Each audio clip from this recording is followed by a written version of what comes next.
Bom dia! Essa é a videoaula de número 9. Então, gente, hoje a gente vai falar de aves e mamíferos, né? Então, com aves e mamíferos, a gente finaliza o módulo 5. Essa aula ela começa na apostila a partir da página 548, certo? Então, vamos começar. Bom, as aves elas evoluíram dos répteis há cerca de 200 milhões de anos e hoje existe mais ou menos 15 mil espécies que já foram descritas, né? A principal característica é a capacidade de voar, apesar de algumas espécies não ter essa habilidade, né?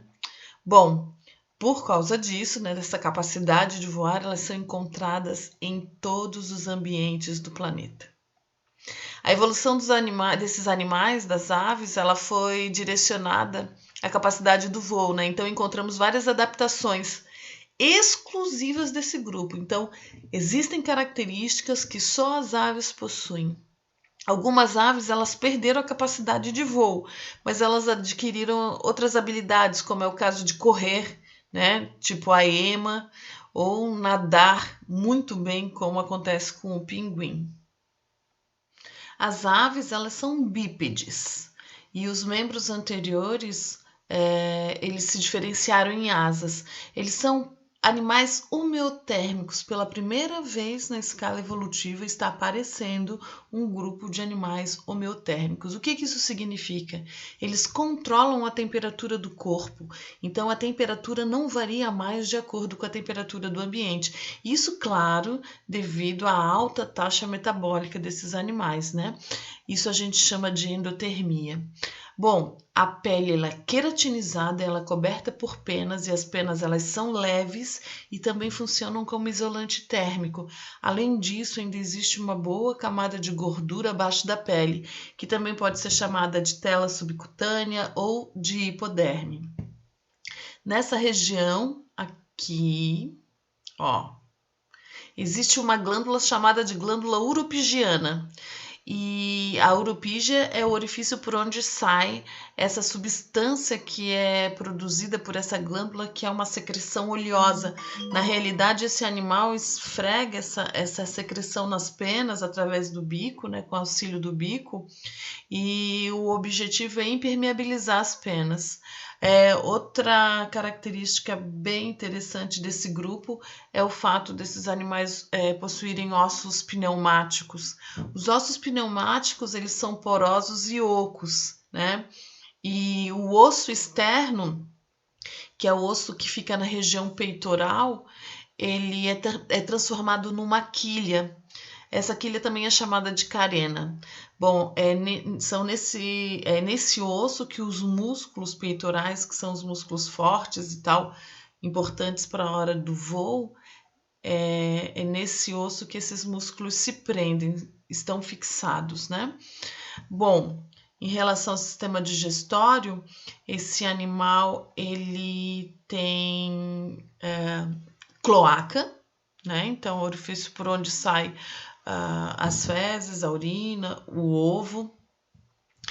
E também eles não têm dentes e eles têm o bico córneo, né, de composição proteica, ele varia muito. Ele depende do tipo de alimentação da ave. Bom, gente, e no sistema digestório a gente vai encontrar umas estruturas bem interessantes, né? Como, por exemplo, o papo, que é uma região onde o alimento fica ali amolecendo. Depois ele segue para um outro compartimento, que é como se fosse um estômago dividido em dois, né? Esse outro compartimento ele é chamado de proventrículo. A gente também pode considerar um estômago químico. Então é nesse local onde o alimento recebe o banho das enzimas digestivas e tal. E depois ele segue, então, para um terceiro compartimento, né, chamado de papo. Não, minto, moela. Chamado de moela. Então, a moela é a parte do sistema digestório, ou seja, o estômago mecânico. Então, o alimento fica no papo lá para amolecer, depois que está mais molinho, ele vai para o proventrículo, onde ganha um banho de enzimas e tal. E depois que ele já está mole, já tem bastante enzimas misturada a ele vai para a moela, que é o estômago mecânico, né? Então, a moela vai fazer movimentos para amassar e misturar, né, esse suco digestivo no alimento. Então, pessoal, olha só, os pulmões eles são ligados a pares de sacos aéreos que aumentam a superfície de absorção do oxigênio. Isso é bem interessante também porque ele diminui a densidade do corpo do animal, né? Isso é super importante na hora do voo. E deixa eu mostrar aqui para vocês. Esses são os sacos aéreos, então ligados ao pulmão, né? E eles também têm acima ali da traqueia um órgão chamado de seringe. Esse órgão ele é bem importante porque é ele que produz o som do canto. Bom, em relação à excreção, esses animais eles excretam ácido úrico, né? Ou seja, aquela excreta nitrogenada pastosa, que é bem importante também, né? Porque economiza água. E o melhor de tudo, né? Eles não têm bexiga urinária. Então a gente não corre o risco de se molhar quando tiver um monte de passarinho passando pela frente, por cima da gente, né? Bom, as aves marinhas, elas apresentam uma glândula que libera sal próximo ao bico, né? Isso é importante porque é a maneira que elas têm de eliminar o excesso de sal que elas ingerem, né? Bom, gente, agora nós vamos falar então do coração, né? Ó, sistema circulatório, que bonitinho. Agora a gente já tem um coraçãozinho com 4 cavidades, né? Aqui estão as cavidades do coração. Então agora a gente já tem 2 átrios e 2 ventrículos. E isso significa então que a circulação ela é completa. Ou seja, sangue venoso não se mistura com sangue arterial. E também é dupla, né? Ela passa 2 vezes no coração durante um circuito. Então, o sangue arterial ele sai lá do pulmão, vai para o coração, do coração ele sai, deixa um oxigênio no corpo, aí retorna ao coração, aí do coração volta ao pulmão para eliminar o gás carbônico. Então, nesse processo, ele passa 2 vezes no coração, então circulação dupla, e completa porque o sangue arterial não se mistura com sangue venoso. Olha só, vocês estão vendo aqui a aorta? Então, nos mamíferos a aorta é virada para a esquerda e nas aves a aorta é virada para a direita. Que mais? Eles têm sangue com hemácias, né? Só que as hemácias são diferentes das nossas, porque essa hemácia é nucleada e é oval. E a nossa é diferente, a nossa é anucleada em forma de disco. Bom, gente, olha só. O sistema nervoso, ele tem encéfalo, medula espinal, 12 pares de nervos cranianos, mas o que é mais interessante é que ele é denominado, o cérebro em si, né, é denominado girencéfalo. E sabe o que isso significa? Significa que o córtex cerebral ele apresenta bastante dobras. Isso aumenta a superfície cerebral e isso aumenta o fato de armazenar mais informações do aprendizado. Todo esse processo, né, é envolvido nessa questão dessas dobras do cérebro. Bom, gente, em relação a isso, depois nos mamíferos a gente fala um pouquinho mais. Bom, e em relação à reprodução, esses animais eles são dioicos, com a fecundação interna, e o desenvolvimento é externo, porque eles chocam os ovos, e direto. Bom, gente, eles são ovíparos, né? Os ovos eles apresentam anexos embrionários. Existe dimorfismo sexual, diferença entre machos e fêmeas. E o macho ele realiza a corte, cantando, batendo as asas, o que ele puder fazer para chamar a atenção da fêmea. Em relação à classificação das aves, essa é a superordem Paleognata. Ela também é conhecida como ratita. Bom, esses animais, eles têm a asa reduzida e eles não apresentam a quilha. Isso significa que o osso externo ele é achatado. A gente tem aqui alguns representantes, né? O emu, por exemplo. Esse animal ele é da Austrália. Ela é a segunda maior ave que existe. Pode alcançar até 2 metros de altura e 60 quilos e corre aproximadamente 50 quilômetros por hora. Já os kiwis, eles são da Nova Zelândia e ela é a menor ratita e pode alcançar até mais ou menos 45 centímetros e o máximo de peso em torno de 3,5 kg. A ema, né? A ema é a maior ave brasileira. Ela alcança até 1,70 m, pesa mais ou menos 35 quilos e também corre 60 quilômetros por hora. Já a avestruz, ela é encontrada na África e na Arábia, principalmente ali na África subsaariana, e ela é a maior ave que existe. Ela pode alcançar até 3 metros de altura e pesar 150 quilos.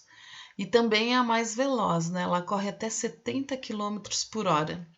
E por último, então, o casuar, que é uma ave encontrada na Austrália e na Nova Zelândia, chega no máximo a 1,70 m de altura e pesa mais ou menos 60 quilos. E além de tudo, também é bem rápida, né? Corre 50 quilômetros por hora. E essa é a subordem chamada de Neugnata. A Neugnata também pode ser conhecido como carinatas. Esses carinatas levam esse nome porque eles apresentam a carena e um detalhe, né? As asas elas são bem desenvolvidas. Ou seja, a maioria das árvores faz parte desse grupo. Os pinguins também, né? Mas os pinguins não voam, mas eles usam as asas para nadar.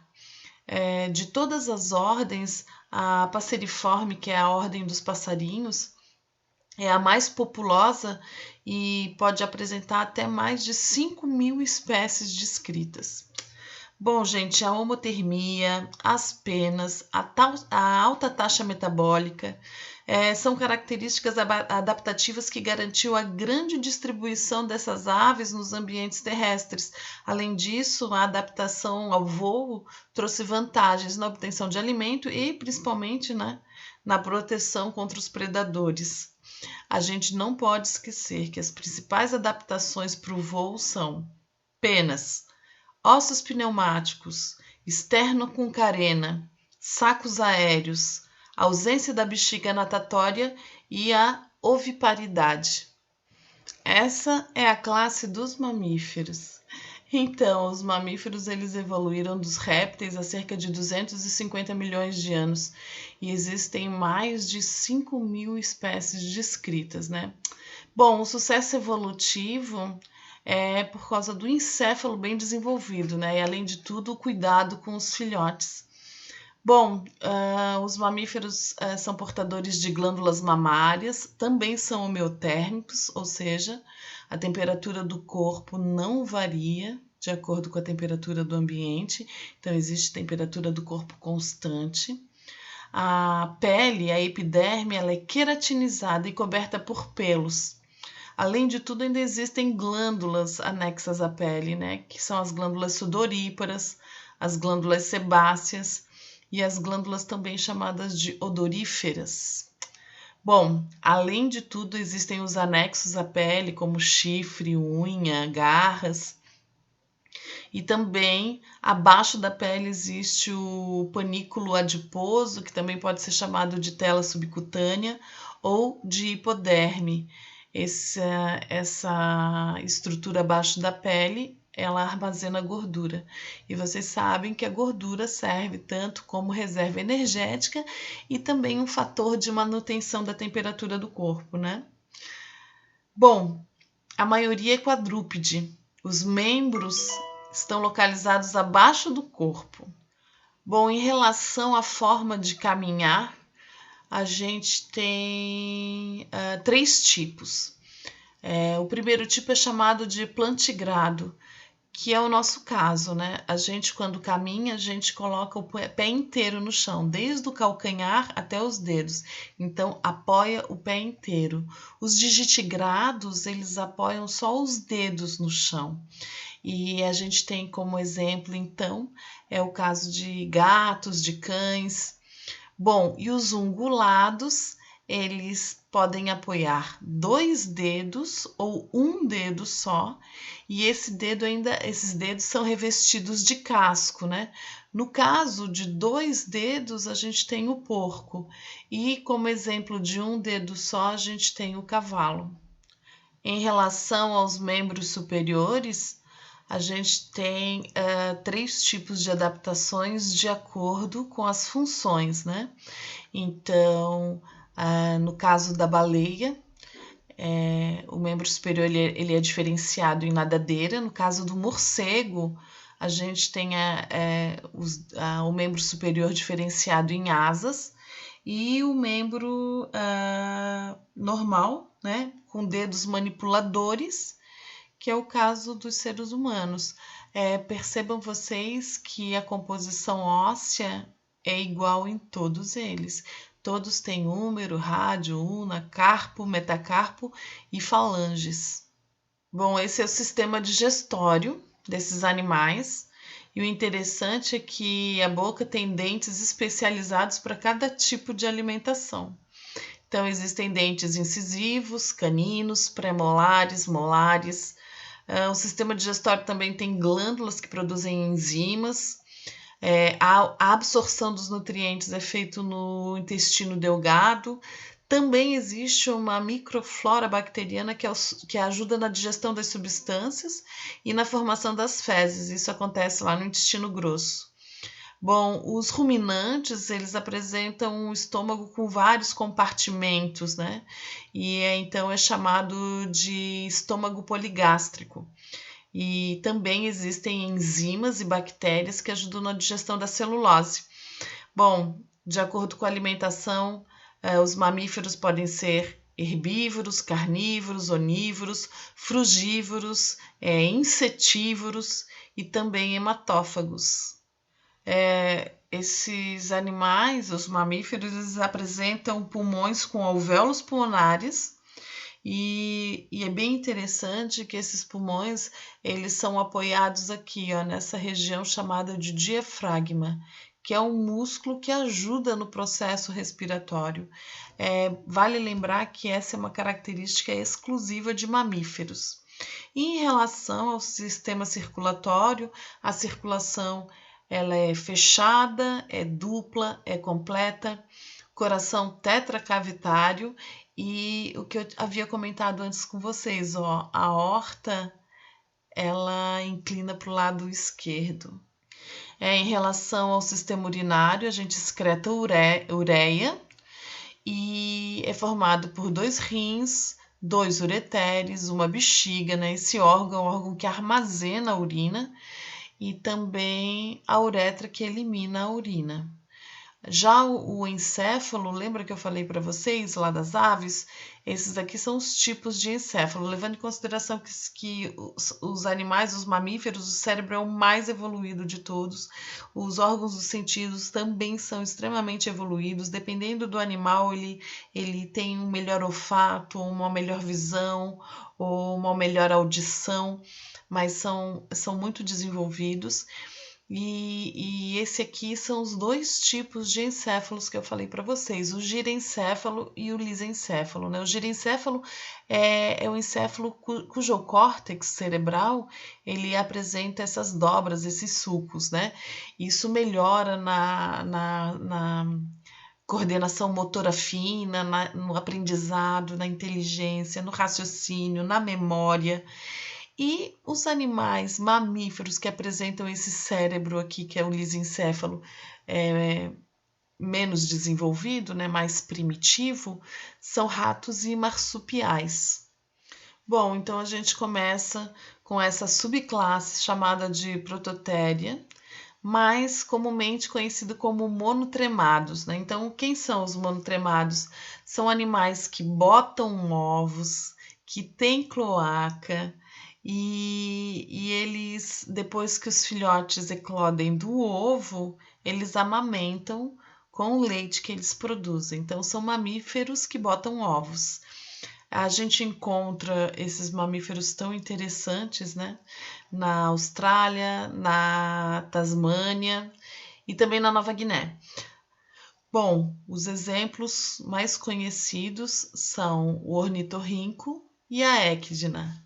Essa é a segunda subclasse, chamada de Metatheria, também conhecida como marsupiais.